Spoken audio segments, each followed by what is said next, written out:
Good morning, afternoon, and evening, guys. You're locked into Conscious Minds TV with myself, DVG. And today I have a very special guest, and I'll let her introduce herself. Thanks for joining me, sister. I'm really happy that we connected, and yeah, just give the listeners a bit of info on who you are and what you do. For sure. And likewise, good to connect. So my name is Erin Wage, and I've been a professional astrologer for about 4 years. And what made me fall in love with it was actually I was a farmer before this. I worked on a farm, and somebody, I don't even remember who it was, but I heard somewhere that if you start, planting your seeds just before a new moon, or, just little details like that, it worked. Things were working. And I was like, whoa, wait a minute. And I knew I was a Pisces, and I knew I was a Sagittarius rising, and I knew I fit those things to a T. So I was like, I got to learn more about this. So I booked an appointment with a professional astrologer, and this woman she'd been doing this for 35 years. And she hit the nail on the head. She, just described me so well. And I was like, this is real. This is very real. And I need to learn more about this. And I actually have a degree in criminal justice law enforcement, but Wow. I know I never did anything with it. I just kind of Same. been, So oh, I really? no, not in law. I have a degree in digital media. Never did But, anything with it. but I never, nothing ever came out of it. Yeah, yeah. So for whatever reason, I was like, I got to go to school for this. I got to really learn, the skills, and I wanted to learn it fast. So I went to the American Federation School of Astrologers, which is kind of an online program, but they send you your books, and you have to Yeah. fill out all your information. You take all the tests handwritten and mail them in, snail mail to the teacher and whatnot. And it just so happened that this is what I want to do for the rest of my life. I'm absolutely passionate about it. So Definitely. Likewise, sister. It's with me, do you know what's actually really strange? I remember when I used to work in my old jobs, and in my lunch breaks, I used to read newspapers and stuff, or look at the sports section. And they have the little, it's really lame astrology. It's obviously about that bit for each sign, but there was something about it. I always used to read it, and it's strange now. I think back to it. It's like there was always something in me that was attracted to astrology and what it all meant. But I guess back then, I just weren't open-minded enough, or I didn't know how to look at it, but it's so strange at how I think it's weird, because a lot of people who say to me, "Oh, do you believe in all that stuff? And do you think it really works?" And I just think that some of us are born to get it, and some of us are not.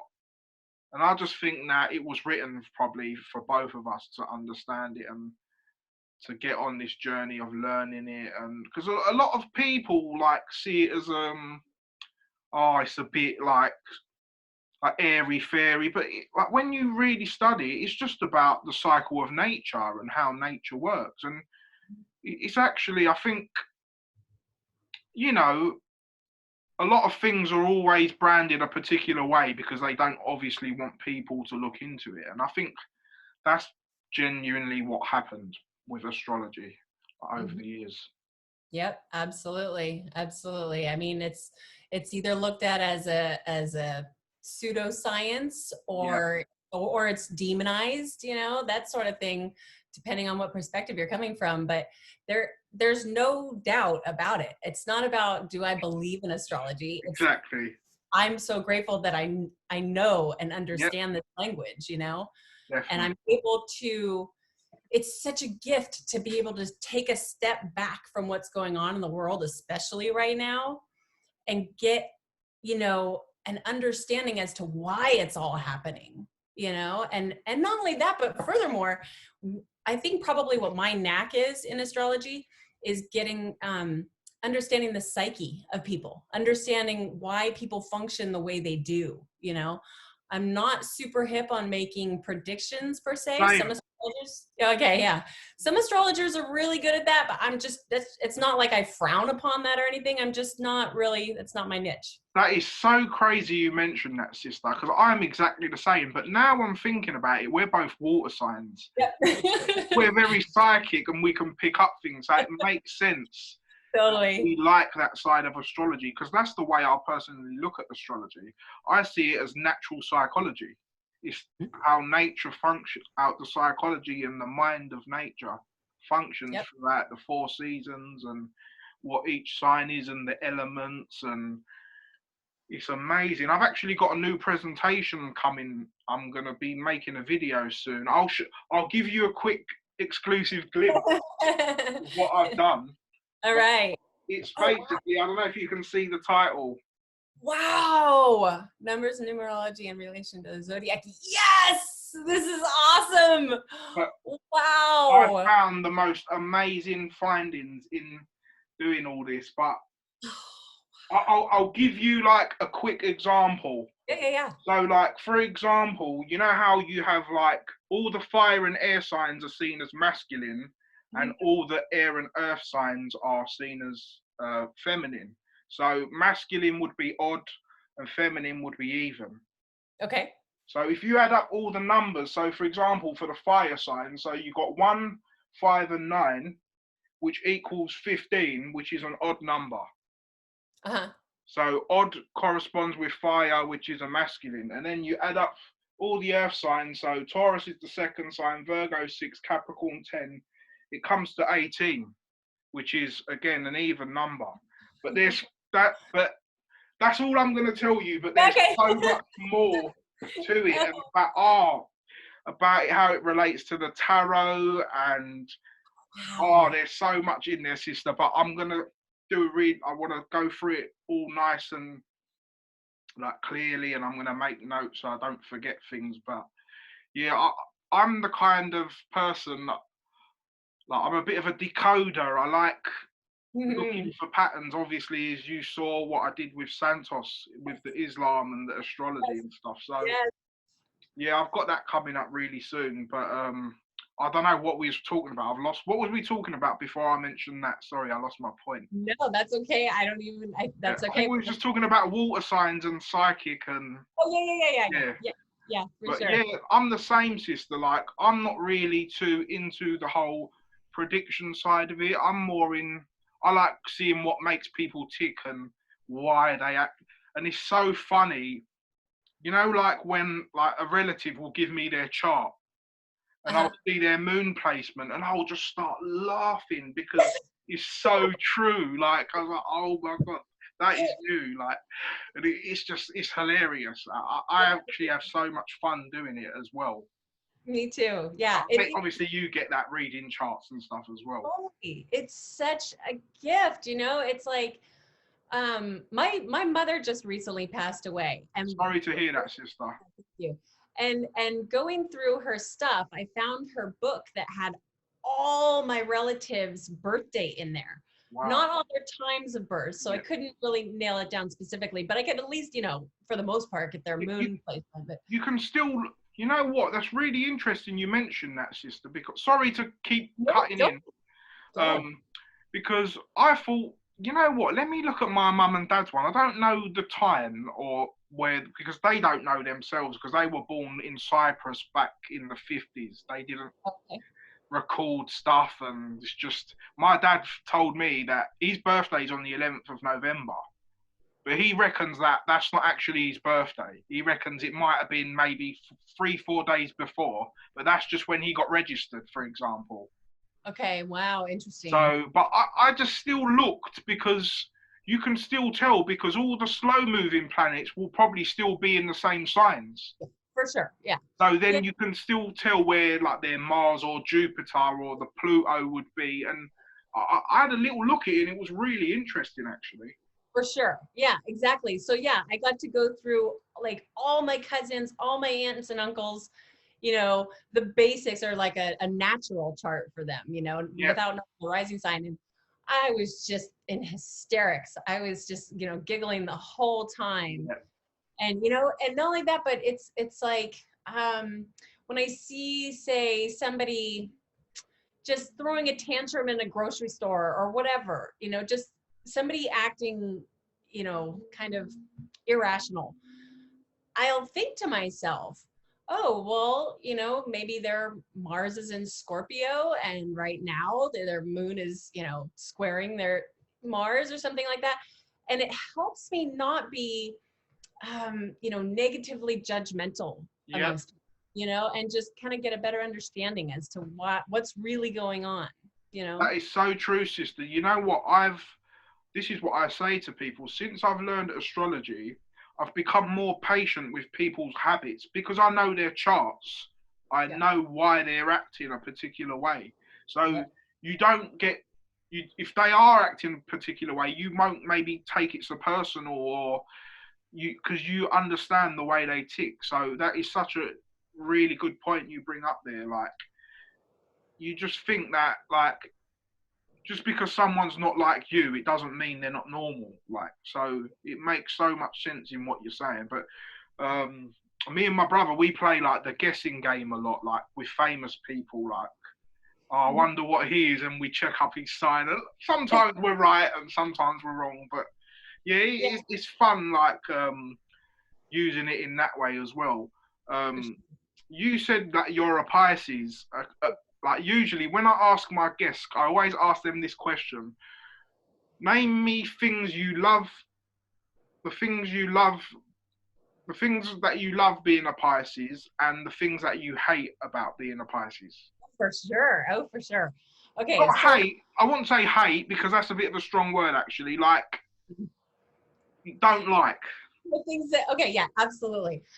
Okay, so about being a Pisces, my brother and sister are both Aquarius, Ah, and they're, you know, I was definitely just the emotional one growing up. You know, one that my sister's moon is in Pisces, so she would could get emotional sometimes, but she could yeah, detach from things a lot easier than I could. And you know, I I grew up because I'm the youngest out of my two biological brother and sister, and I thought that there was something wrong with me for a long time. You know, I thought maybe I was, you know, mom dropped me on my head or something when I was a baby. You know, why do I get so emotional? And they're able to just carry on with life.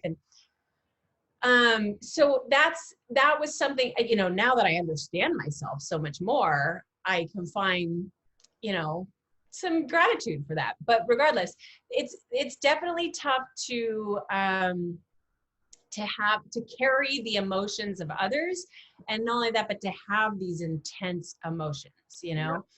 um, definitely. and you know, having my moon and Mars in Cancer is, you know, that kind of emphasizes the emotions. But I've definitely learned to work with that over the years, especially now knowing and understanding my natal chart. But then there's things about being a Pisces that I absolutely love. I mean, I love that I can tap into other people sometimes. You know, I can read people like crazy. Yeah, Uh, very intuitive. yeah, absolutely. And you know, there's something to be said about being a mutable water sign, being adaptable. You know, Yeah, that's, I think other people might appreciate that actually. And just overall being a little bit, I don't know. It's nice to be, what's the word I'm trying to find here? It's like I don't I kind of, it's like an open-mindedness of some sort. Does that make sense? It's like definitely. just You know how I see Pisces? I see you guys as the hippies of the zodiac. Like, you guys are just so like cool and like chilled out. You know what? I have so many. It's crazy, sister. I have like, just through my journey and my friends online. You don't know how many Pisces friends I have, and we have so many deep conversations. Mhm. I don't know if obviously the water connection Yep. definitely plays a part in it, I think. And I don't know what it is about Pisces. Yeah, I just get on really well with Pisces. Well, especially like, to be fair, I know more Pisces females than I do males. But Interesting. Hmm. but yeah, I really get on well with Pisces people personally because I don't know what it is. We just connect, and Mhm. yeah, it's just yeah, I don't know. I just like the vibe. It's very like yeah, like you guys. I always think like I can really see the Neptunian look in Pisces people. You have like I won't say a dreamy, but it's almost like a I don't know. There's something. It's weird. I could like. It's just I can tell Pisces people when I see them, and also I just get on well with Pisces people because there was a question in there's this astrology group I'm on in Facebook. It's like a fun astrology group, and they said pick your top three signs. And the three I picked was obviously I'm a Scorpio, so I picked Scorpio. My moon is in Taurus, and I get on really well with Taurus people.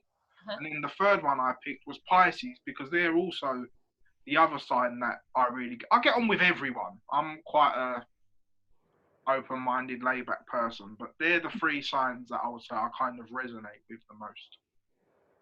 Yeah, yeah, I hear you. And actually, I've for whatever reason, I definitely have come across a lot of Scorpios in my life, and they're usually women. Actually, Yeah, yeah, it's very interesting. But I've also had a lot of Scorpios tell me that that it's like they resonate with me, and I do assume it has a lot to do with the water yeah, connection. I think so personally. Yeah. Yeah, you know what? You brought up something I didn't want to leave behind.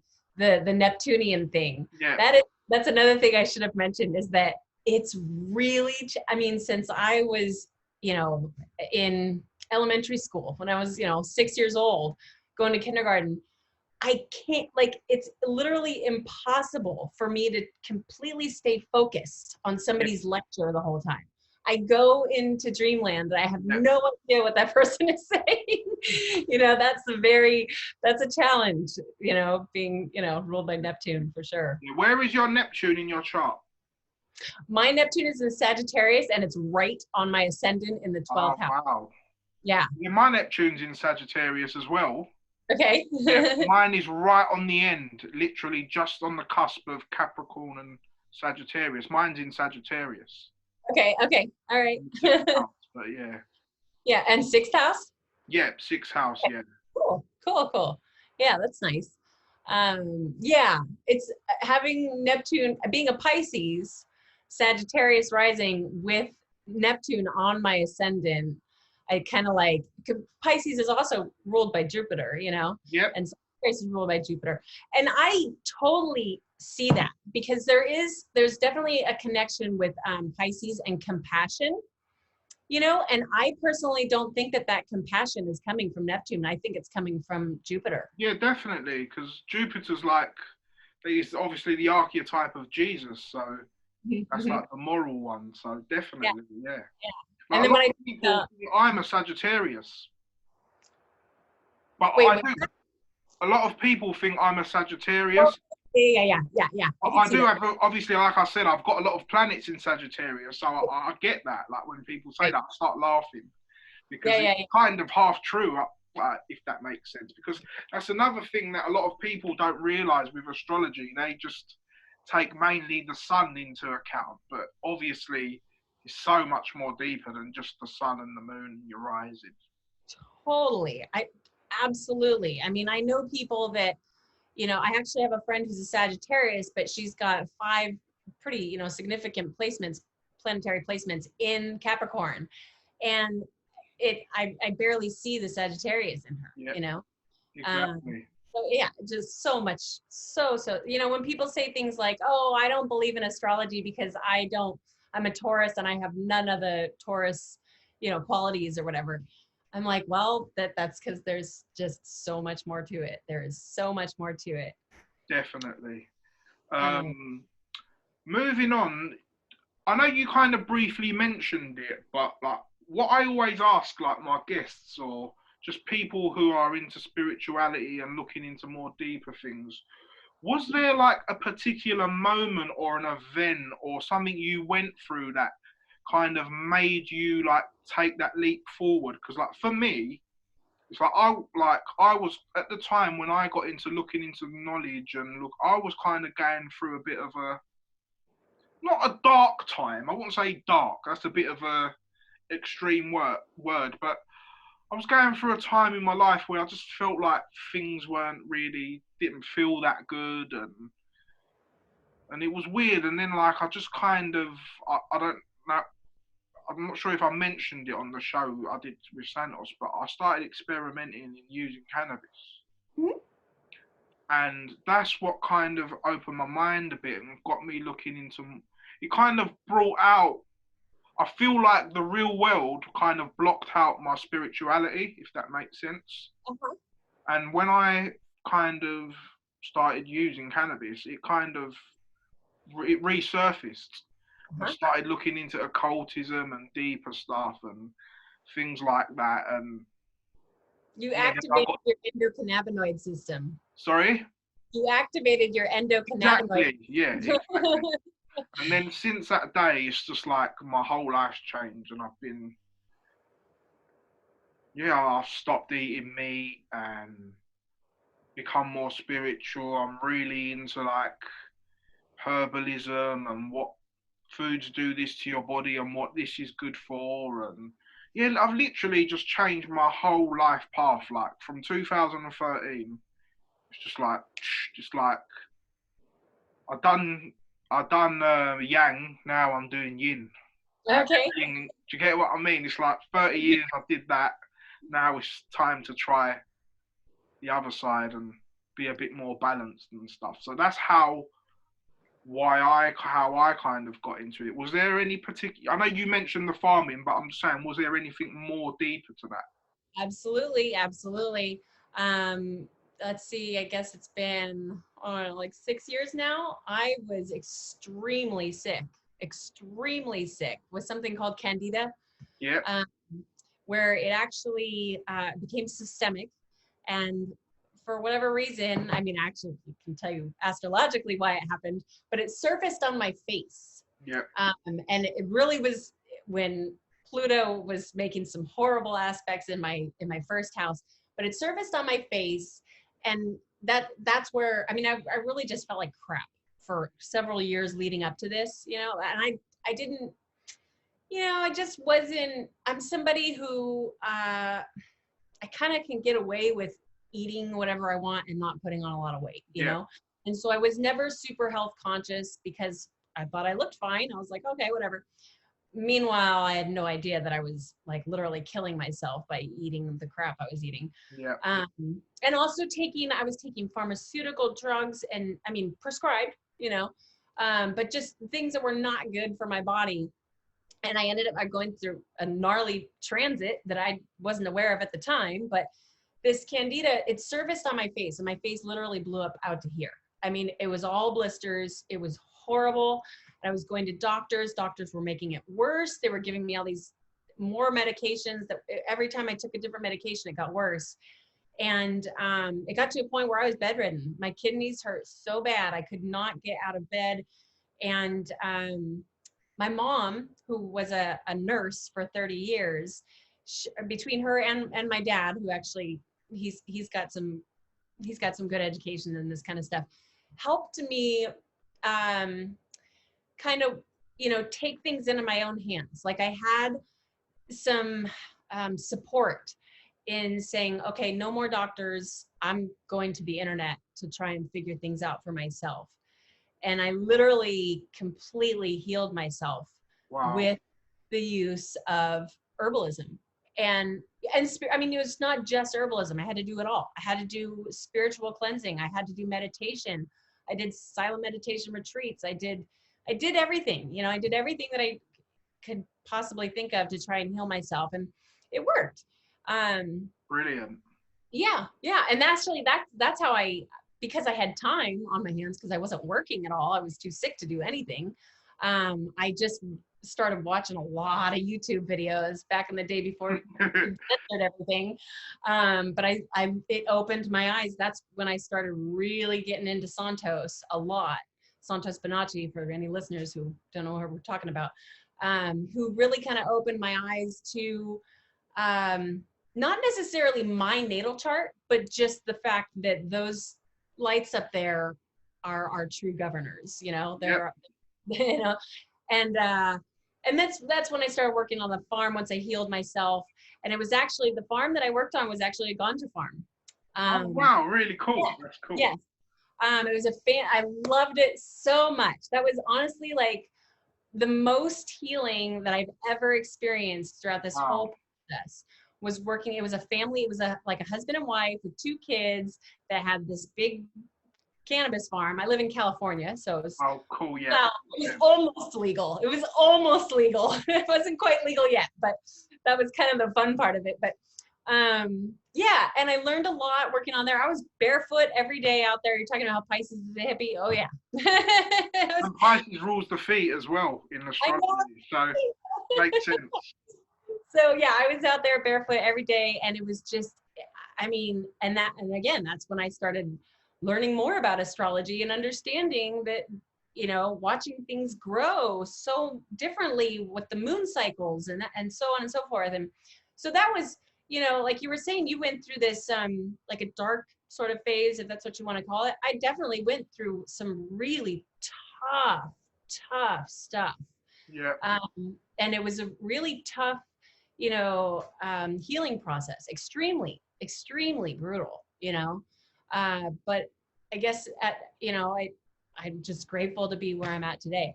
So Definitely. yeah, I love herbalism. I love astrology. I love combining it all and making my tinctures and the, you know, the new moon and that sort of thing. So Definitely. Same. Even with like um, me, sister. Like I went through a traumatic experience. I don't know if you watched the show with Santos. I mentioned it about being bitten by a dog. I don't know if you remember hearing that part. yes, yeah, and that's yeah, yep. Yeah, and that was a big part of my change into looking at eating differently and thinking in a different way. And like since then I've like I said, I've been vegan and I'm not the most healthiest vegan, but I am much more healthier and I've lost a lot of weight and I've improved basically since I've been on my journey and like I love it as well. Like, I love looking up like I've actually got a show. It's called I've got 2 shows actually on medical and herbal astrology. Oh, great. Yeah, Okay. they're audio shows. I've got one with Cosmic Nuaji, who's is a friend of mine from America, and I've got one with Violet May. We talked about alchemy and herbalism in relation to astrology. And actually, I've got 3 shows. I've got another one as well with my friend Tanya. So it's a subject that I've looked into like quite a lot because I was always fascinated about why is it that I love spicy food? Like I literally put chili flakes on everything I eat. And then I realized, obviously, I've got a weak Mars in Libra. So I'm obviously lacking that fire. So maybe that's why I love spicy food so much. And when you start working out all these little things, it's amazing. Like, for example, my throat is always like, it's not totally dry, but sometimes it just feels dry. And then obviously I have Moon in Taurus, but opposing it, I have Saturn and Pluto. And Okay. Saturn's humor is cold and dry. So that would make sense because Saturn is in Scorpio and my moon is in Taurus, which is your throat. So that opposition is maybe what's causing my dry throat. So when you understand astrology on a medical it's just it's amazing. It's weird. I'm getting goosebumps just talking about it.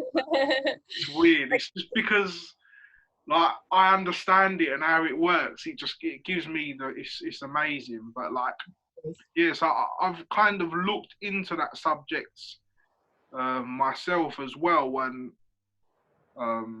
last year I did a bit of healing myself. Like I went on a really strict cleanse and diet, and I was drinking ginger, lemon juice, turmeric, apple cider vinegar, just with water and psyllium husk. Nice. and I used that for like a year, and it really, really did me good. So, Yeah. like, Yep. that's another good thing about astrology and learning the medical side of it. And yeah, I'm really into herbalism as well, and looking into that side of it, because at the end of the day, like, I think it's important that, like you say, we can incorporate it within all different parts of our life. Yep. Yep. Totally. Yeah, I think I watched your video in about the mushroom tea. Do you want to explain to the viewers a bit about what that video was? that's what I'm drinking right now. Yeah. Yeah. Through the combination of, you know, learning how to heal myself, which I really do encourage other people to do that. I really do. I mean, it's maybe seek, I don't know that everyone can necessarily really tune into their own bodies as well as some other people can, but it's possible. It's definitely possible, regardless.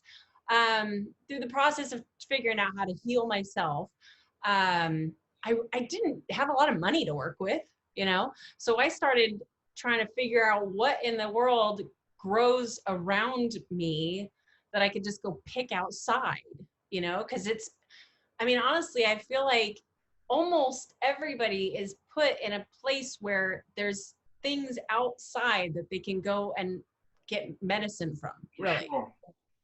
And medicinal mushrooms, they're one of the best immune boosters that you can find. I mean, I definitely wouldn't encourage somebody to just go out experimenting, picking mushrooms and making tea.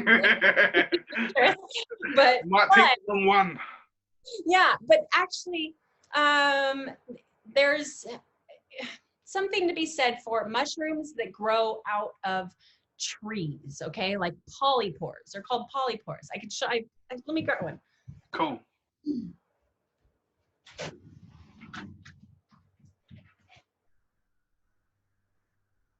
I've got a couple here. So like this guy right here. Wow. That right there is called a red-belted polypore, and it just was growing out of a tree. This is the best medicine, way better than any medicine I could buy at a store. Cool. You know, it grew right outside, you know, in the forest around me. And then this one, this is my baby right here. Wow. This is called an agaricon. And if anybody's really serious about learning about medicinal mushrooms, I would encourage you to look into Paul Stamets' work. That's probably where I learned most of this stuff from.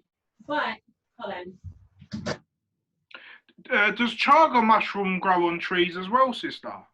Yes, exactly. Yeah, you know how I knew that? Because I have a friend, a sister from the Netherlands, and she's brilliant as well. She's taught me a lot about herbal, like remedies and stuff like that. And I remember it's like a black kind of mushroom, isn't it? The chaga one, yeah. Yes. And it depends on where you live. You know, there's not really chaga that grows around here. There's some relatives to it, but chaga is more like an East Coast sort of thing, more you would find in New York. I'm not sure about London or that side of the world at all, but I'm sure that they're there. Yeah, you know? I'm sure they are as well, but it's just knowing where to go and look. And like with me, where like I do buy all them, I do use all them kind of stuff, but I'm not gonna lie, I mainly purchase it. But obviously, it's nicer to get it more organic and natural. Like I'll show you something I'm using at the moment. Great. I looked into like I had a really bad cold, like literally, like in the winter time or at the end of autumn. My friend from Holland, my sister, she said to me, "You know what you need that will really boost your immune system and make you feel better?" She said oregano tablets or oregano oil. I don't know if you've used that before. I'm curious because I've heard you mention this before, and I'm curious if you're talking about what we would over here call oregano. Yeah, oregano. Yeah, it is. Yeah, sorry, it's just my pronunciation is different. Yeah. I that was one of the #1 things I used in healing myself from candida. I've been using these called Orega Max. I don't know if you've heard of these. No, I haven't heard of that brand, but Yeah, yeah. they've got I'll read you the ingredients. It's where is it? Yeah, it's wild high mountain oregano, wild rus coriaria, Hmm. all, and it's also got sumac, garlic, and onion in it. There you go. I take these as well, and I take like acai berry tablets Huh? just for like for cleansing and stuff. So I've been using a lot of ginger lately for my Ginger. immune system and stuff like that. And one juice that I like to make a lot is a beetroot, green apple, lemon juice, apple cider vinegar, and there was something else. What? Beetroot, apple, lemon, and ginger. Yeah, and fresh ginger. And I've just put it all in a blender, and it's Yeah. amazing. Like that. Obviously, like at first, I think I put a bit too much beetroot in, and it was a bit earthy. But once you get the dosage of that right, and more of the like sourness of the apple and lemon comes out, For sure. oh, it is amazing. It's like the taste amazing. And do you know what I love about, like when you drink it, it's like when you have something natural, you can like instantly feel it. It's like it's in your blood. It's so amazing. It's like you get this rush when you have something natural. Whereas if you eat something like bread, for example, which is something that I've always had I've really struggled with, because in my like culture, we've always grown up eating a lot of bread. Okay. Mm-hmm. And obviously, I know now that bread is not too healthy unless you have things like sourdough and something that's not so processed. But like when you eat something like bread, you don't get that feeling. It's just more of like a sustenance. It just fills you up. Yep. Whereas when you have like something more like water based, it's got a high pH. Literally, as soon as you drink it, it's like you get this. It's like yeah, it's weird. You just get this rush in your body, and like it's amazing. Once you start putting more natural things in your body, it definitely works. But I think it's definitely on the rise. But I just think people, hopefully, it gets a bit bigger. A lot of the time, I've noticed, I think why people don't want to do it is just because of ego problems. And I was probably the same before. Just thought I just want to eat what I like and what tastes good, but not thinking of the bigger picture. Yeah. Yeah. And another thing too is that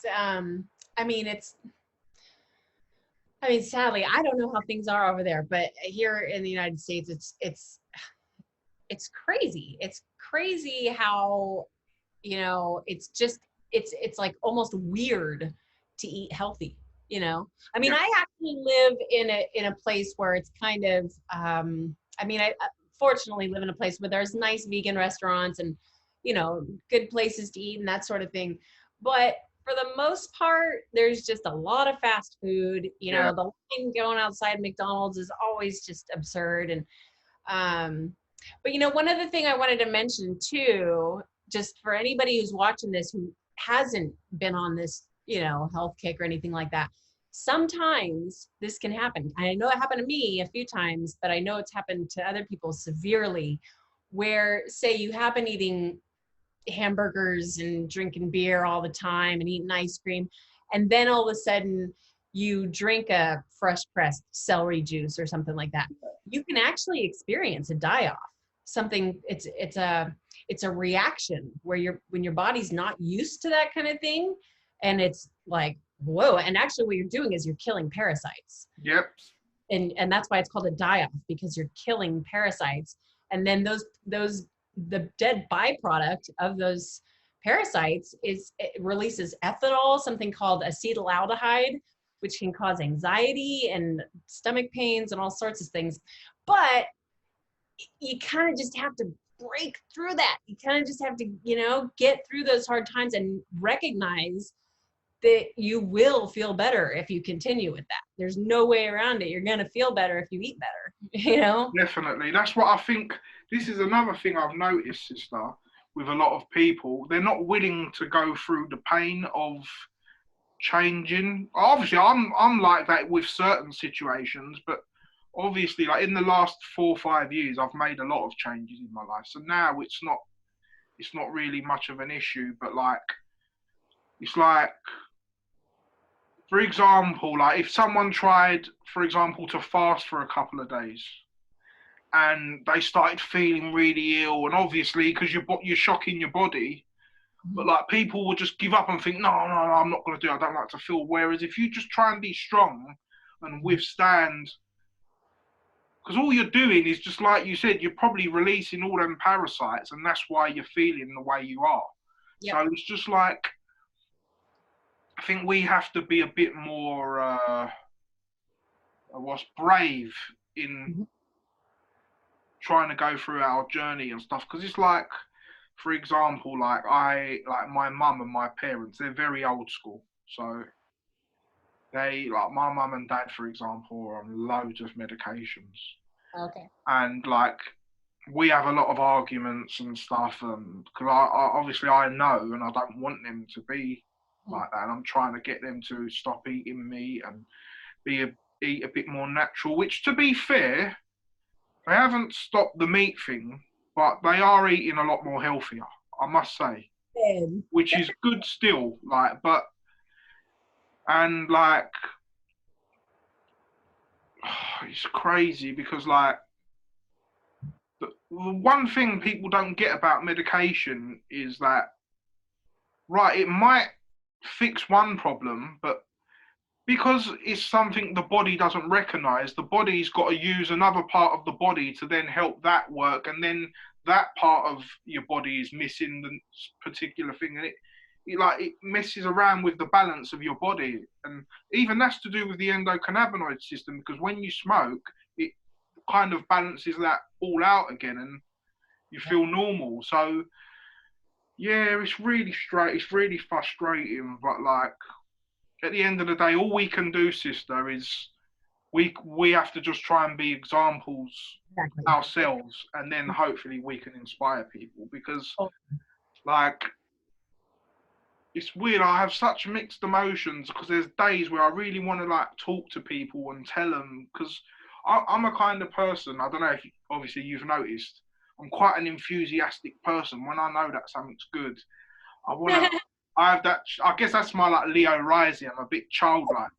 Yeah, and your Sagittarius energy as well. Yeah, so like I have that in me, and I just want to start telling people, and look at this. But sometimes you have to realize that not everyone wants to listen to you, or people might not be in the mood, or and there's a right place and time to do it. But at first I was a bit too in your face, but now I've learned to kind of just, I do it, but I don't do it like as brash as I used to, if that makes sense. But like a lot of people, like on my Facebook feed, for example, like I will post like things about healthy food and whatnot, and people might, like, I've heard of people say, "Oh, what, you think you're better than everyone, or why are you being snobbish?" I said, no, it's nothing to do with that. I post them posts on my wall, so when I'm scrolling through it, it's a reminder for myself as well as other people. Oh, that's adorable. Because at the end of the day, like, because sometimes you fall off, like, you might like meet up with your friends, for example, one night, and you might have some fizzy drinks and like chocolate bar or whatever, and you might mess up for one day. When I'm scrolling through my page, it's almost like a slap round the face. So it's, remember, you got to keep it healthy and be alkaline. So I do it for myself as much as I do it for other people as well. So it's not about trying to be better. It's to help each other be as healthy as we can. Totally. And yeah, I mean, I'm sorry, but if somebody's taking offense to, you just trying to be a better person, and not only that, but share your experiences becoming a better person, unfortunately, that's their karma, and that's just unfortunate for them. Yeah. But yeah, I mean, I definitely went through a phase once my face was healed, I was like shouting from rooftops. I was doing podcasts with people just like, yeah, you got to do this. And what I found frustrating personally, what was my experience is a lot of people, I was on this Candida support page on Facebook. And a lot, especially women, were reaching out to me saying, oh, I've got the same thing going on. What did you do for the da, da, da? And I would say, okay, so this is what I did, you know, and I recognize that every single body is different. Yep. But this is what I did, and it worked well for me. And then, you know, I'd say like no sugar and no antibiotics, you know, stay grounded, you know, that sort of thing. And then like the next few days, I'd see them like eating donuts with their kids. You know, I was like, oh, I got frustrated. And I kind of, that's what made me kind of back off and just go, you know what? I'm just going to share this information. And whoever wants to use it can use it. Yeah, definitely. Yeah. Yeah. Same with me, sister. Like literally for the first 30 years of my life, I was not health conscious at all. At all. I've always been overweight. If my mum cooked, even when my mum used to cook something healthy, for example, I thought, oh, I don't want to eat that. I'd go out and eat something greasy and, you know, like I just didn't care at all.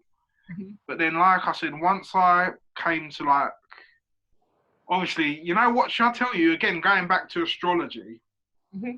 once I had my Saturn returns, that's when it all started. It all, literally, my life there's just something just happened at that time. Like so many things were happening. I was having like some problems, like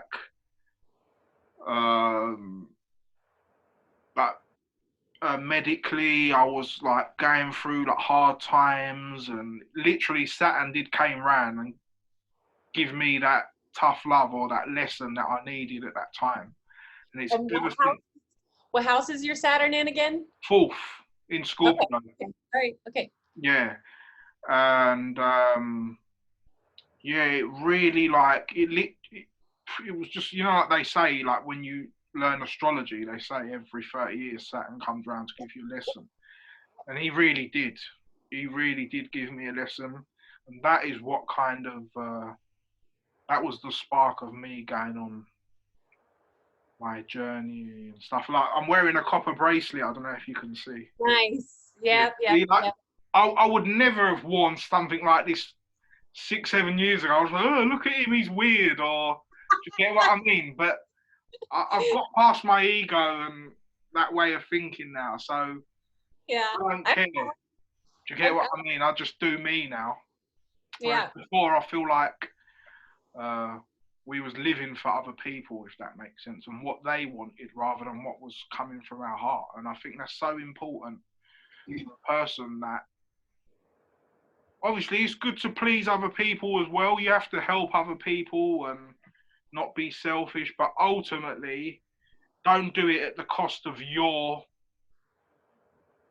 can do that still, but you can still be yourself. Like what I mean is like help other people, but ultimately you have to help yourself at the same time and be who you want to be. Like before, if you asked anyone who Mehmet was, I was like a shy, not a very confident person. Just like, you know, honestly, like I was quite obviously that's the Scorpio side of me. I can be like that, like where I hide. But since I've like kind of found myself again, I really do see the Leo side in me now. Because I since then I started writing, I record music, I rap, I've been to like radio to do shot. Like 10 years ago, I would have never had the guts to do that. Yeah. But since I've become myself, I don't really care anymore. I just do myself, and like that's what the beautiful thing about going into spirituality and learning about astrology and learning what your weaknesses and strengths do to someone.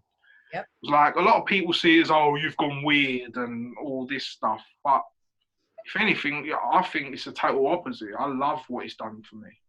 Oh, that's wonderful. Yeah. Yeah. I remember I heard you mention that you were a rapper when you did did your little chat with Santos. Yeah, I was like, right on, dude. That's awesome yeah, because yeah. it's Only from home. Like I'm not. I just do it. I go to the studio. My friend's got a studio. He does rad. me, like really cheap rates. So yeah, I just write music, and all my music is. You see what we're talking about? That's Yep. what my music's about. It's all deep stuff. It's nothing about like what I'm saying is like you would probably understand my lyrics more than an average hip hop fan would. Well, but Do you that's get the what I mean? Because it's not. I'm using hip hop is just or rap, should I say? Or it's just poetry, really. yeah, mhm. It's just the form I'm using to express myself. Like, but I'm not talking about guns and Yep. cars and because I don't care about that stuff anymore. It's just Totally. so yeah, Yeah, totally. I mean, I went through um a, a phase, where I got pretty heavy into Eminem. I'm yeah, kind of to admit that, but but I mean, it's just like that kind of music. I really like fully appreciate. Um, like, there's really something special about rap music. You know yeah. what I mean? It's very It's revolutionary music. Like you can use because at first that's what it was used for. Like for people to be revolutionary and to speak their mind. But I think, like anything, as it becomes more corporate, it yeah, kind of dilutes, obviously, as you know. totally. Yeah, but that's the thing is that that when there's like somebody with, conscious a conscious mind TV, conscious mind that's, producing something that people that are sort of like in that subculture, for lack of a better term, that can really benefit from those kind of lyrics. Yep, I think that's I love that personally. yeah. It's a really good way as well. It's actually very therapeutic Hmm. writing, and then you go into the studio and you record it, and then it's a process. Do you get what I mean? It's like you're a creator. You're creating something. So like I think it's so beneficial, and I always encourage people if you it's always good to do some kind of artistic or creative. Do you have any like artistic or creative sides to or like, your hobbies or what you do?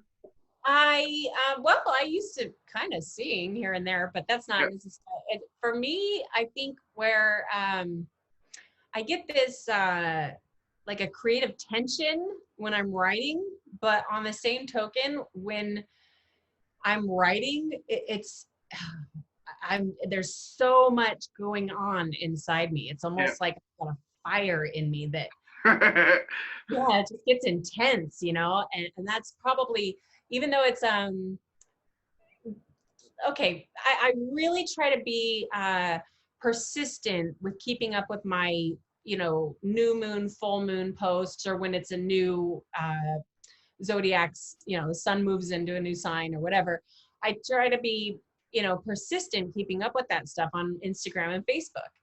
And sometimes I'm just, especially as a dreamy Pisces that wants to go, you know, sometimes it's just not there. It's not flowing. And I just I get like really stressed about it sometimes.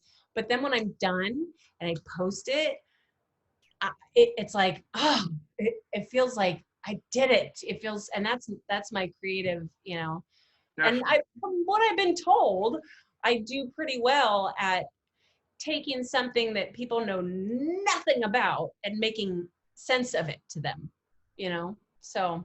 Yep. It's all good. At the end of the day, we've all I believe we're all blessed with different skills and different ways of expressing ourselves. Because a couple of the Pisces people I know, they're very like creative in terms of art and like creating things and stuff like that. So that's the reason why I kind of asked the question. But Yeah, I think it's the sun in my Pisces sun in my third house. I have an empty fifth house. So, and I don't, the only Leo I have is Saturn in Leo, and that's in my eighth house. So I Saturn, don't, yeah, yeah, yeah, Saturn in Leo. And I don't necessarily have, I mean, there's been times, especially when I was very ill, where I liked to, draw or Yeah. paint something, just for my own pleasure. But I definitely know some. In fact, the lady who made this necklace, I don't know why you can see it, but she's a Pisces, and I know for whatever reason, I know a lot of Pisces that make things, create Yeah, things. that's why I asked. Yeah, I'm the same. That It's every funny. Pisces I know, they're very creative in doing drawings or create like making things. Like with me, like I've noticed I'm not a very practical person. Like when it comes to like making physical things, but when it comes to like using my mind and writing and doing things like that, I am quite creative. It just depends. It just we're all got different skills and different ways of doing things at the For end. sure, for sure. Well, when I think of creating, I mean, yeah, I've definitely tied Pisces into it before, but the number one thing that comes to my mind when I think of creativity, I think of Leo and the fifth house. That's how I feel about things, just that sun energy. It's like what creates life, Yeah, really. expression. Yeah, yeah. Yeah, definitely. Yeah, because I see that in myself because obviously, like I said, I've got a very packed fifth house. My son is in the fifth house as well, so I do see that side, and it makes sense of. Obviously, I told you I have 4 planets in Sagittarius in the fifth, so it makes sense that my creativity and the way I express my creativity is through a philosophical and religious and kind of that more higher learning, if that makes sense, because that's what the ninth house is about. It's about like dreams and philosophy and religion and higher learning and Yeah. stuff like that. So I really see that side of me when I'm doing art. There's always some kind of philosophical or metaphorical way of me expressing it. It's never like straightforward, if that makes too boring that way for me. Totally get it. I totally get it. And you know what? I really hope that, there's some people out there that are, will watch this and may not be able to understand like what the heck we're talking about. But at the same time, that might strike some curiosity in them to be like, wow, they really do seem to understand, the way things work in that sense. Because it's like I want more people to understand astrology. Same. And not only that, but I feel like civilizations long before ours, everybody knew each Yeah, other's. I think so as well. Like, it's because obviously for it to have survived until now, Yep. like, and we're supposed to be like in the Iron Age now, like, or we've been in the Iron Age. So if Yeah. it's survived now, then obviously the consciousness of it must have been much more higher in the Bronze and Silver and Golden Ages. So Oh, definitely, totally. and I just think that again, like it goes back to this corporate system that has just hijacked everything and taken what they needed for their benefit and chucked everything out. Because Yeah. obviously, if we all knew astrology and we all knew the mechanics of the universe, then the powers that be couldn't use them powers against us. They don't want us knowing because then they can't use it against us. Do you get what I mean? So, and that's what I always try and tell people. Like, the people who tell you that astrology is bullshit are the ones that really know it, if that makes sense. I mean, absolutely. There's no way around it. It's like every war that's ever started, Mars is in some, Yeah. position that's perfect for that. And I It's mean, like granted, 9/11 was on a Tuesday, and Tuesday is the day of Mars. oh, right. Yeah. I mean, just all of those things, it's so blatantly obvious. And I mean, granted, even if there wasn't some, I don't know, for lack of a better term, elite cult type, system that was Yeah, running the show that knows astrology and even if this stuff would still happen organically, it yeah, would, because that's the way the stars work. But when I guess what I'm getting at is that unfortunately astrology really can be used for black magic. Yeah, of course. It's just like, but that's like with anything, unfortunately, because we live we live in the world of polarity with Yeah, like red shift, blue shift. It just like everything is a tool, and it just depends on how we use it. At the end of the day, that's the way I see everything. And it's just like for example, I have a glass here with lemon water in it. I'm drinking this in a good way to make me healthy. But if I was an evil person, I could get this glass, for example, and smash it on someone's head. I'm just like you as an example, like sure. Yeah, yeah, yeah. everything's a tool. It just depends on how we use it. And Yep. yeah, unfortunately, that black magic side, I guess it needs to be there for us to kind of learn. It's like that no pain, no gain kind of thing. Yeah. But yeah, it is really weird how they've taken everything and like used it against us in a dark way. Like everything, food, sex, Yeah. astrology, I know. all everything. Like I know. it's all like been yeah, it's all just been perverted and been twisted, unfortunately, and which just causes more confusion. And but I think it's a necessary kind of it's a necessary thing for us to learn, I suppose. For sure. For sure. Yeah. And, one thing I wanted to mention too, I can't remember if I mentioned this earlier before we started recording or not, but how personally I feel like it's blatantly obvious that we are at least at the cusp of entering the age of Aquarius and leaving the age of Pisces. Pisces is easily manipulated. Pisces is, kind of vulnerable in some senses. It can be delusional. It can be, Yep. All those sorts of things. There's wonderful things about that. I'm a Pisces, for crying out loud. I'm not trying to bag Yep. on the sign of Pisces, but Exactly. it's but the age or Aquarius, the Aquarius energy, I mean, one of the key words to describe Aquarius energy is astrology.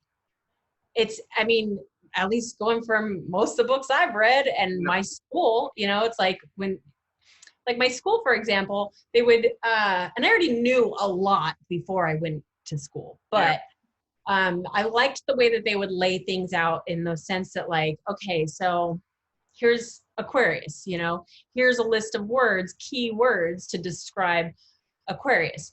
And astrology was one of them. And it makes sense because, being ruled by Uranus, it's It's in like, the firmament, isn't it? yeah, yeah, the god, yes, exactly. And it's just, it's about wisdom, and not necessarily wisdom, more like intellect and just an I know sort of energy. Exactly. It's so interesting. Sorry, I just want to interject quickly, sister. It's so crazy that you said it's about wisdom, because Uh-huh. in the Jewish tree of life, I've been looking into like the Kabbalah and the 10 Sephiroth and how it relates to the planets. Yeah. The the Seph, the part that relates to Uranus is called Hokmah in the Jewish tree of life, and that is to do with wisdom. So Okay. Okay. All right. it's Yeah. interesting you Yeah. mentioned that. Yeah. Yeah. It's I mean, it is a wisdom, but it's also, it's like this it's almost, I mean, yeah, I guess it could be described as wisdom, but it's almost a little something different when I think of Aquarius. It's almost just, it's very like up in here, Yep. um but talking about how astrology seems to be slowly making its way back into some way of like, pop culture. It's like a new age thing. Yep. Unfortunately, I'm not hip to the whole new age thing Yep. at all, but at least people, it's striking the interest of people. And I think it has a lot to do with us entering this Aquarius energy, Yep. and I look forward to that. I look forward to being an Same. 80-year-old woman and being able to talk to people in their 40s that, Sure. Definitely, because like you said, Uranus is Aquarius. I mean, is motto is I know. So Yep. Yep. that is Exactly. like it's very true, and like I can definitely see like the age of Aquarius. Like I think it's already here personally, but like maybe physically in the sky it might not be or whatnot, but in just the way people's attitudes are, because obviously, like we was talking about Uranus being in the firmament, and like Aquarius is a very revolutionary sign. It's about breaking boundaries and like new ways of thinking and stuff. And I definitely see that with like the rise of like veganism and healthy eating, and I see it in stuff like the LGBT community, and people kind of just, it's almost like people are just expressing themselves a bit more freely and don't really care. Whereas like in Pisces, it was a bit more traditional and a bit more like, yeah, it was a Dreamy. bit, sorry? Dreamy, just a Yeah. little And floaty. yeah, and also like the way I always say it as well, I see like us lot, like me, you, Santos, and people on this journey. I feel like we're already in the age of Aquarius, where the people who don't get this stuff are still stuck in the age of Pisces. And I Yeah. kind of see that divide with people. It's weird. Like it's like we're literally going through this we're Yeah. at this cusp, and it's like wobbling, and we've got a bit of both, and Yeah. we just got to, just until we like firmly get into Aquarius, I think it might be a bit shaky. For sure. For sure. Yeah. And you know, another thing too, that I personally I haven't had enough time or energy, or I've just been busy with so many other things, but I'd like to put more in-depth research into this. But are you familiar with, you know, entertaining the possibility that there's two zodiacs, that there's the sidereal and there's the tropical? For sure, sister. Like, I've looked into I haven't looked into the sidereal deeply, but I'm aware of how it works, and I know there's a 23-degree difference, and so like me, my sidereal astrology, I'm 2 degrees Scorpio, whereas in my Western, I'm 26 degrees. So I'm actually Scorpio in both.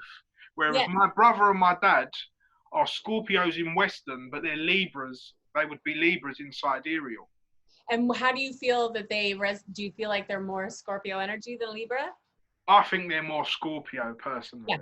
Okay, I resonate with the sidereal natal chart for sure a lot more than I do with the tropical. Oh, but wow. I mean, I just feel like I feel that there's definitely truth to both of them. But the reason I was bringing this up is because I'm thinking that, is it possible that, you know, if for one, you know, is it possible that we're in the age of Aquarius through one zodiac, but not quite there in the other? Or, you know, That's a very good point, sister. That is because you know that how I've kind of understood the difference between sidereal and tropical. I feel like tropical is based more on like the body and medicinal and more like earthy stuff, because hence tropical, it's more local, whereas I feel like the sidereal zodiac is more based on like the mind and the way of thinking, and interesting. more psychic stuff, rather not psychic, like more mental stuff and more subconscious stuff, whereas the tropical is a bit more material and earthy. That's how I look at it. That's very interesting, huh? Yeah, I hadn't thought about it that way, but that's definitely something to look into. But in terms of sidereal astrology, obviously I don't know it as well as I do Western, but obviously I've looked into it. Like I know how their charts are with like all the crosses in it, and the sidereal chart is different from a Western chart, isn't it? Well, yeah, but it's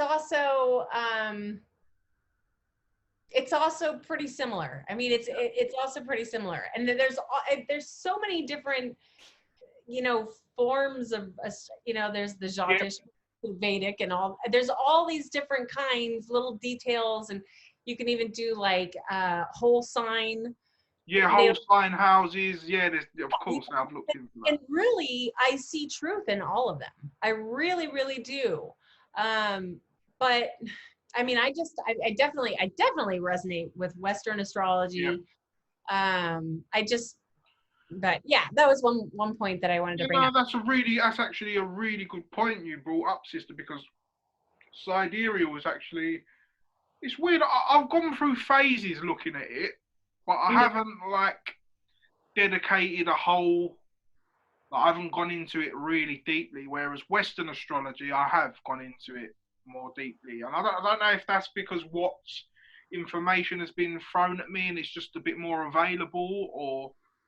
But I love all. It's weird because I've even like looked into the connection of like like Chinese astrology where it, like they go by the year, Yes. Yeah. and I've clocked a pattern that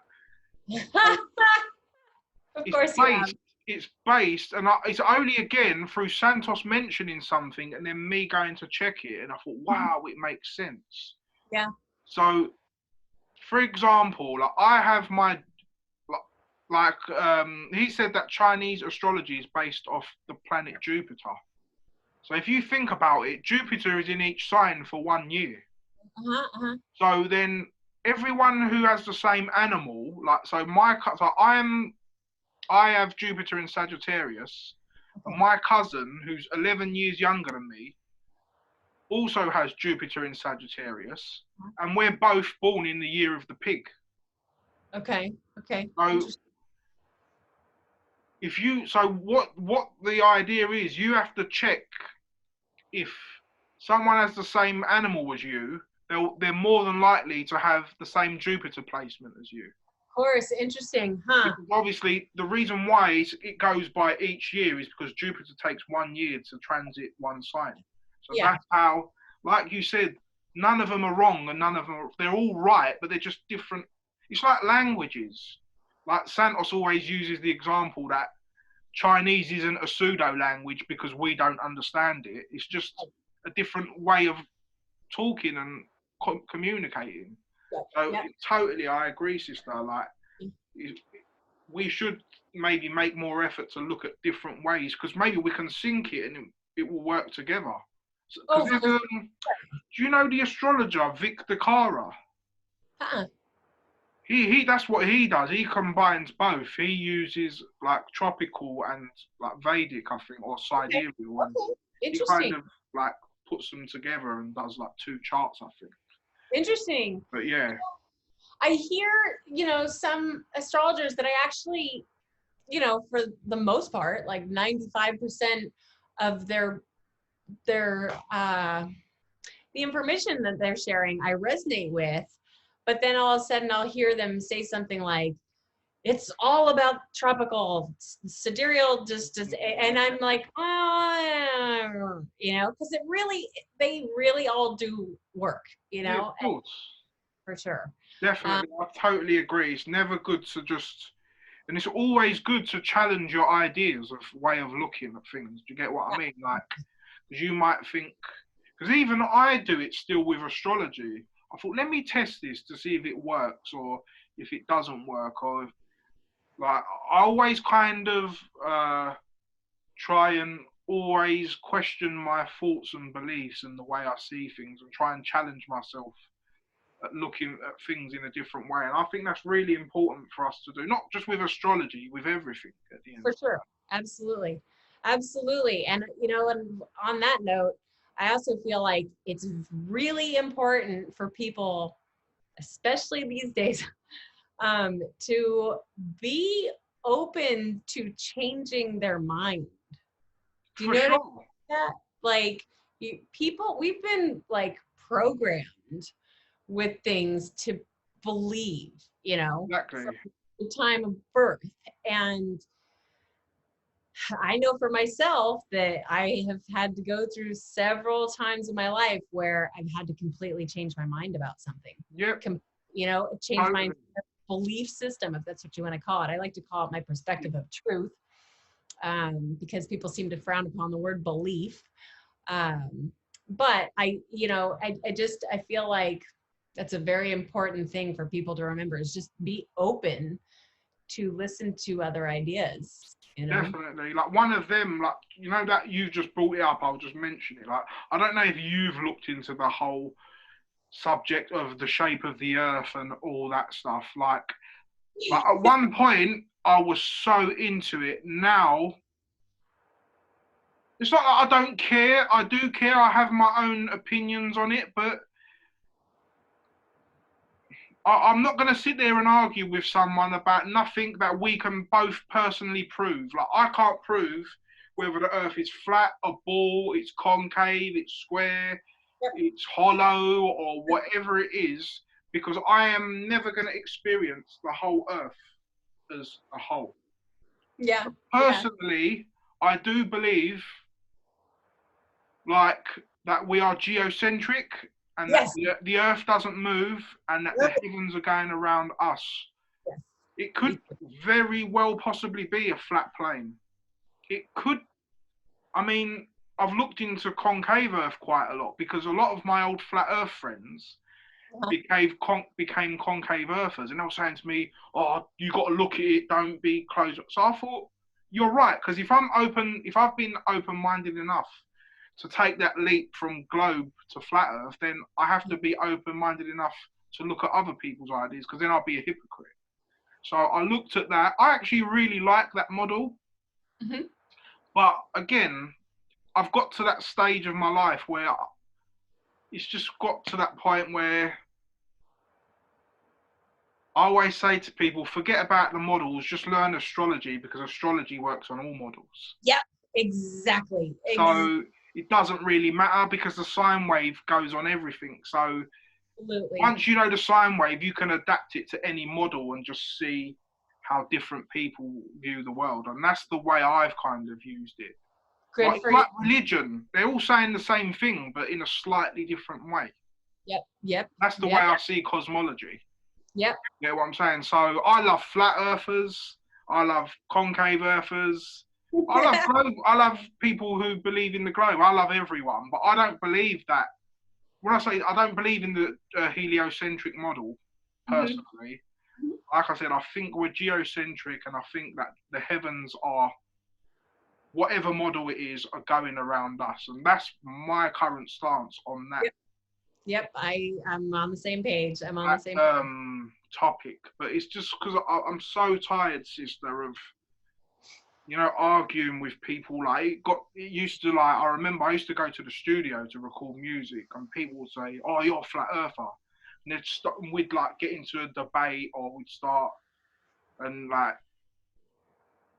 And it's just one of them subjects. It's such a deep subject because it really does make you think. You start questioning, like, wow, like all this time I thought I was in one place, but I might not even be in that place. And it's a bit of a deep one, and I think that's why a lot of people kind of just ignore it and just think, oh, I don't want to look at it. Get triggered. They get really triggered by it. They get extremely triggered by it, which is a shame, With me, the reason. Sorry, sister, carry on. I was just gonna say, like, that's one thing I mentioned earlier when you were asking me about, being a Pisces. Yeah. Being a Pisces Sagittarius rising, I'm very mutable. I'm very capable of, being like adapting to new information, sort of thing. And that's one thing. When something's, no matter how bizarre it is, if somebody shows me some type of information, I'm able to adapt to look at that, and I'm grateful for that. And I mean, you've got two fixed energies, Scorpio being Leo rising. That's some two fixed energies, folks. Yeah. Good for you for being able to, adapt to new information. Yeah. Really, I guess that's my Sagittarius stellium. That's great. That's great. Yeah. And do you know what? Another thing, sister, that I've come to notice, that in our community, not everyone, obviously, or in our kind of truth-seeking community, I think the problem with people is that a lot of people want to be right, whereas I don't want to be right. I just want to understand how something works. Whether what the model is, I might not agree with it or agree with it. I don't care. I just want to understand how it works, because with me, like what we were saying, we're into the psychology, and we're interested in the way things tick and the way things run. So like that's why I like looking at all these models. I find it fascinating that someone sees the Earth in that way. It's like it's just a new perspective at the end of the day. So like, just look at it. It's not going to kill you, or it's not going to harm you, or it's just an idea at the end of the day. And like, I think this is like you said, we've all been. I use this analogy. It's like, for example, like maybe for the first 30 years of life, we was installed with Windows software, and now we've been installed with Mac software. Just seeing life from a different perspective. Do you get what I mean? Yeah. Totally. Hey, Yeah. could you give me 1 second?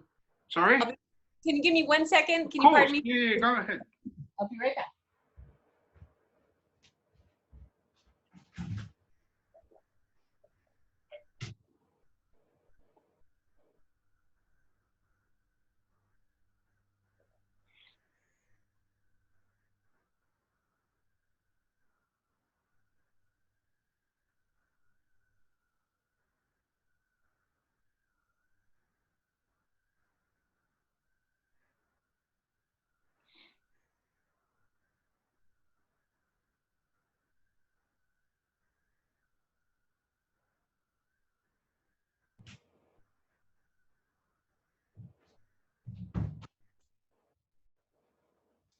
Okay, I'm back. No problem, sister. So yeah, I mean, I feel like it's just, I don't want to get too sidetracked. I feel like for people to really start to, there's a lot of fear in the world right now. You know, and I feel like you and I are able to see how a lot of that is happening, you know? Yeah, definitely. And I understand, I do get it. I understand why people are afraid to open their minds to the possibility that we have been lied to about a lot of different things. Exactly.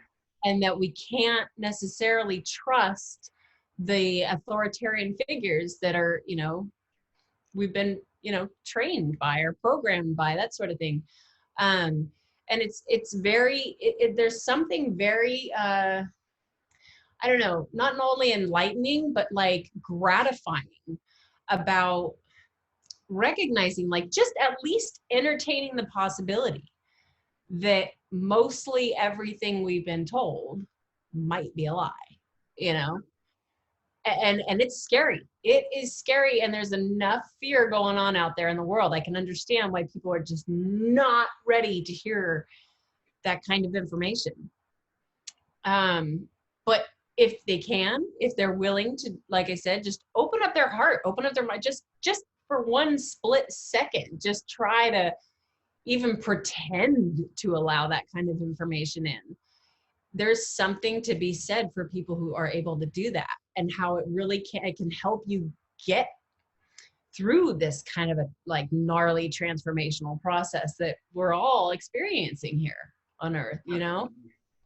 Can I ask, sister, how was the current, the pandemic of the coronavirus, and has it affected you in any way, or are you just going about life normally? And how has it affected you, or where you're staying in California? I'll tell you right now that I don't think I've had any fear of catching a virus. Same. And you know, some people say, oh, that's because you take good care of yourself and da da da da. But sure, that plays a part. But it's also, I don't think that's really what we need to be concerned with, you know? And for me personally, how has it affected my life? It's been really good for business. I'll tell you that much. Because there's a lot of people that are at home all of a sudden with a lot of more time on their hands. They're like, oh, astrology, what's that about? And I mean, granted, there's a lot of people, I've got a lot of friends who, are small business owners, and it's tragic to see what's happening with them. It's the same with family. Yeah. They've got small businesses and stuff, so yeah. That part is heart-wrenching for me. But underneath that, I really do feel like something something will grow out of this, you know. Definitely. Those who are really getting hit hard right now with that sort of energy, where they're, you know, they're losing their business, or they live paycheck to paycheck, and they have, you know, they have nothing right now. I have friends that can't pay their cell phone bill, Yeah. you know. And that's devastating. That's really, that's hard. But I mean, for me personally, like I said, it's very beneficial. It's such a gift to be able to understand astrology and to understand Jupiter conjunct Pluto in Capricorn. And I mean, we literally just went through probably one of the heaviest transits we possibly could have. You know what I mean? With all those, what do we have? We had Jupiter, Pluto, Mars, Saturn, all in Capricorn at one point. all squeezed into Capricorn, you know, and Capricorn is this energy. And please, people, please don't get me wrong. I have so many wonderful Capricorn friends. I love Capricorn energy, but there's a kind of a shadow side to every sign, you know? Yeah. And for Capricorn, it has a lot to do with fear. It has a lot to do with fear and wanting to be in control, wanting to be the boss, you know. And it has a lot to do with civilizations. It has a lot to do with traditions. It has a lot to do with government, really, and authority. But that fear is just like, ooh, you know. And Saturn, in and of itself, I mean, I think you and I both are familiar with the fact that Saturn is very easily associated with Satan, you know. And it's this very heavy energy that it's about seriousness, and there's no, like, for one example, when I was really in the early phases of trying to understand astrology, which I still do, I go outside and I literally like talk to the celestial bodies, you know, and try to make connections with them. Like, I want to understand you, talk to me, you know, feel me. And I would feel Saturn, like, as I would be like, I love you, Saturn. And Saturn was like, you know? and it's this like very strict and stern energy. And I mean, Saturn being Capricorn's ruler. So there's that. I mean, and granted, Saturn was working with ease in the sign of Capricorn, still working with ease in the sign of Aquarius, of course. And then there's Pluto, the destroyer, you know, Hades, the ruler of the underworld. This, like, I mean, it's degeneration and regeneration, which is always a very challenging process. Yeah, I know that, being a Scorpio. I bet you. I bet you. But honestly, Pluto is one of my favorite energies. I love Pluto. And it might be because I am a Pisces and I can go into like the depths of things. Yeah, you know? it connects, because obviously, if you think of Pisces being the feet and it being like almost like the underworld, Yes. There's definitely a connection there. Yeah. And also I feel like the Pisces energy can connect with the realms of like higher dimension and lower dimension, if that makes sense. You know? Definitely, because it's like, if you think of, because like Pluto is the most outer ring, so it covers like both, like you said. Yeah. On one sense, it's about being really dark and getting to your deepest kind of turning your negatives into a positive, basically. Yeah. And on one level, it's about like higher knowledge and like more deeper stuff. So I definitely agree with you on that. Yeah. So Pluto in Capricorn, like, just destroying. And Capricorn, when I think of Capricorn also, I think of Capricorn as, you know, government. I think I mentioned that. And so it's like Pluto's like, no, like, it's trying to destroy government, but at the same time bring power in. And it's just, and then there's Mars, you know, war and action and just like this like rage energy. Mars exalts in Capricorn as well. Right. Yeah. And then there's Jupiter that's like, come on, guys. And it was just like, I mean, all of that all at once. I mean, that had to be what it was just fascinating to watch the whole thing play out. And you know what? I was actually on my way up north from where I live to go. A good friend of mine owns a very large, popular, like nutritional supplement company, and all of a sudden his business just went crazy. People ordering stuff online, to boost their immune systems all of a sudden. And so I was driving up north to go help him out with his business. And that's actually where I listened to you and Santos on my way up there. But where I'm going with this is that, it was like knowing all this is going on and literally just watching all these people with masks on and just they're so afraid and I was like, oh my gosh, this is awful to see, but at the same time I'm so grateful to understand it all. Exactly, sister. Like that's so true. Like in one way, I'm so frustrated. Not because, like you said, I'm scared of. I know there probably isn't. Yeah, yeah. Virus, so that's out the question. Yeah. But one thing, like we mentioned before, like we're both water signs, so we're psychic. We pick up on other people. We're empaths. Like we really pick up on other people's energies. Mm-hmm. Yep. And it's just really draining, like seeing like your close family, like the way they're acting and just the way other people are acting. It's really like that's what I'm getting annoyed about. I'm getting really drained by other people's energies. Totally. And it's like the other day I had a really big argument with my mum over this stuff because like, she's being really panicky and I'm saying, Mum, listen, like just calm down. Mm-hmm. I said, you're not doing yourself any favors because by you worrying and panicking, it's going to make you ill because you're going to affect your immune system. And then it might so we all just need to calm down, relax. Everything's going to be all right. It's like, and it's really frustrating, sister, because like you say, we know all this knowledge about what's going to happen on the 20th of December, 21st of December, with all the planets are going to be conjunct in Aquarius, Jupiter, and Pluto and Saturn, and that's going to bring in the age.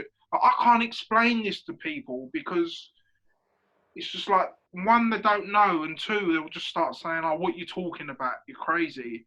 And these are the frustrations I have of, these are the frustrations of knowing this kind of knowledge and being, I'm not going to say I'm awakened or just being aware, I'll say. I won't say awakened because I'm not going to act like I'm some guru and I'm all awakened.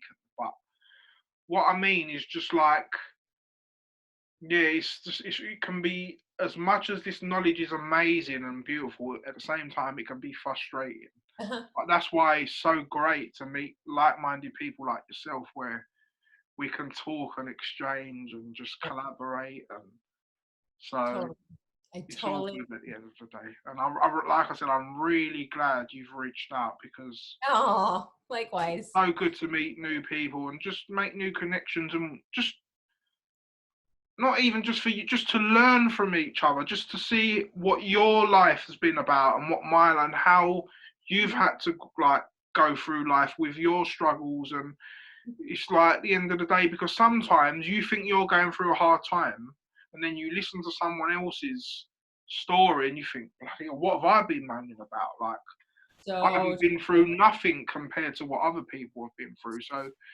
it's always good to like connect with people and just learn. One question I was going to ask you, sister, you said like you went to astrology school. Yeah. You learned a lot of Santos before you went and you already knew, like, would you say the teaching methods of like how you learn it and how they teach you in school, like, is there a lot of difference or like, was there any clashes or how are them two different methods of learning, like, how does that play out kind of thing? Oh God, it was not what I was expecting at all. Have you ever hand calculated a natal chart? Oh God. Thank hallelujah for technology, okay? Because it is the most tedious like work that I was constantly pulling my hair out, because they want you to learn how to calculate somebody's natal chart just by hand, you know? And this is something that would take, it started out taking me like sometimes even a couple days. And then I would get down to like it being 7 hours just to do one natal chart. And then I think the fastest I've ever done it is like 4 hours. And it took the fun out of it. It took all the fun out of it, you know? I mean, I like, being challenged with mathematical equations and then coming out with the correct answer, you know, and being like, yes, I did it. But in the process of it, was just, there was no fun in it at all. But so yes, it was very different. It was very different, but I'm still glad I did it. And I might even go back for more. I might even go back for a higher certificate because, I don't know, I guess maybe I just like challenging myself. But, and then, you know, from Santos, it was like, and I've definitely listened to other astrologers. Yeah, same as well. I listen to loads of different people, but I would just say I got the main, like the foundation of how it all works from him. Do you get what I mean? But obviously, ultimately you have to learn yourself. You can't just always trust other people. Not that I totally trust Santos's information. I'm just saying, like, you have, for you to truly understand it. This is another thing that I say to people. They say to me, "Oh, could you teach me astrology?" I could, but for you to really connect with it, you have to do it yourself. Yeah, totally. So, like, and it's weird. It's like, and that's another thing. I think people just can't be bothered. It's like it's too much work for them to do. Like, if that makes sense. But like, I think unless you do it yourself, you'll never get it. Like, right. I can't teach someone. You can, but obviously the person has to have an interest for you. For sure. To kind of teach them. That's the only way I'd say you can really teach someone. Like if they've got a bit of background knowledge on it yourself. But if you're just showing someone who don't know astrology at all, and you're showing them this is the first house and this is some people are like, what are you talking about? Yeah, totally. It's just like with anything, can it? Once you don't know about it, it's hard, but once you know about it, it's easy. I mean, again, with me and astrology, obviously I know the basics, but I still think I've got loads to learn. There's always more to learn. I mean, are you familiar with Judith Hill? Is that her name? Yeah, Judith Hill. The medical astrologer, isn't it? Yeah. I've just been diving into one of her books, and it's just taking things to a whole nother level. It's like with astrology, there's literally infinite amounts of, you know, information you could go with, and it could go from psychology to predictions to medical astrology to all of it. There, you know, even just going into what kind of astrology you want to function with, and you know. So yeah, I mean, I've had people reach out to me on Instagram. I'm most active on Instagram. I tend to get a little like overstimulated or overwhelmed with Facebook these days. So I'm mostly active on Instagram, and I have a lot of people reach out to me just asking like random questions about astrology, and I'm just, this is not something I can just give you a brief answer to. It's exactly. You know, it's just like, this is, you know, I maybe if you want to book a reading, we could go over this or something, but this literally take me hours to explain just one thing, you know. I found this book recently, sister, in the charity shop. It's called The Practical Astrologer. Ooh. And it's by, is it Nicholas Campion, I think? Is it? Where is? Yeah, Nicholas Campion. Okay. And this is like, I'd say for anyone who would want to learn the basics of astrology, really check this book out. It's so good. Like, it talks about geocentric view, heliocentric view. Cool. It talks about the cell sorts. It talks about medical astrology. It's prediction, like astrology. It's such a cool book. And I literally bought it all. I almost got it for free. It cost me like £1. Nice. And Yeah. this one I found in the same place. Ooh, uh-oh. And this is like I'll read you like the like, for example, like the content is Western astrology, Oriental astrology, biorhythms, cards, dowsing, dreams, geomancy, I Ching, numerology. So it's got, this is more of like a kind of Yeah, a I want to cult see the cover. Yeah, I could see kind of that. side, For whereas this is sure. more astrology based. Uh-huh, uh-huh. But yeah, Interesting. these are like two kind of good books that I've learned from as well. But Awesome. to be fair, I've learned more from videos and just testing things out myself, like Yeah. Yeah. on Yeah. like paper. And if you see some of my notes, and if people looked at my notes, they'd think I'm crazy. Like with, I've So got all these equations and all like. I love it though. that's so funny. It's sometimes I'll just like, see my own notes out of the corner of my eye and go, oh gosh, like if I were to die tomorrow and somebody were to find this stuff, um, they would really just pretty much think I'm a witch, I think, because it's all symbolism. It's all written in symbols. It's Definitely. astrology is a Yeah. language. That's Really? why I love like etymology and like Uh-huh. numbers and numerology. That side of it really, like, there's so many like I showed you that board that I've done. Yeah. Like when I do that presentation, I'll show you because a lot of it connects with like the tarot cards. And that's another. Are you into tarot, sister? I have never That's so, never played with them myself. Okay, so I a lot unfortunately just a month ago this I normally give walk-in astrology readings at a really like popular, it's an herb shop. Have you ever heard of Burning Man? I haven't. No. Okay, it's an American thing, but Yeah. it's this store that like it's kind of got like a Burning Man style. It's very hippie-ish, but they sell organic healing herbs. Yeah. They sell tarot cards. They sell all that kinds of stuff, and it's right on the main strip of the town that I live in, and so it's pretty popular. And I would give astrology readings there twice a Yeah. week, Tuesdays and Thursdays, and unfortunately because of this Yeah. coronavirus. But so the days that I'm not there, like Mondays and Wednesdays, is a tarot card reader. And so I've connected with her a little bit. And then I've also got just recently connected and made very good friends with another tarot card reader. And so for some reason, I just have never really. Oh my god, that is so crazy. Because I'm the same. I've never got Really? into it until the only way recently I've got into it is because I've been looking at like the tree of life, the Kabbalah, and it's connected to that and whatever. I kind of been looking into it, and I know like because like now I know, for example, you've got like wands, cups, swords, and the pentacle, and they relate to like the four elements. So wands is fire, the cup is water, the sword is air, and the pentacle is earth.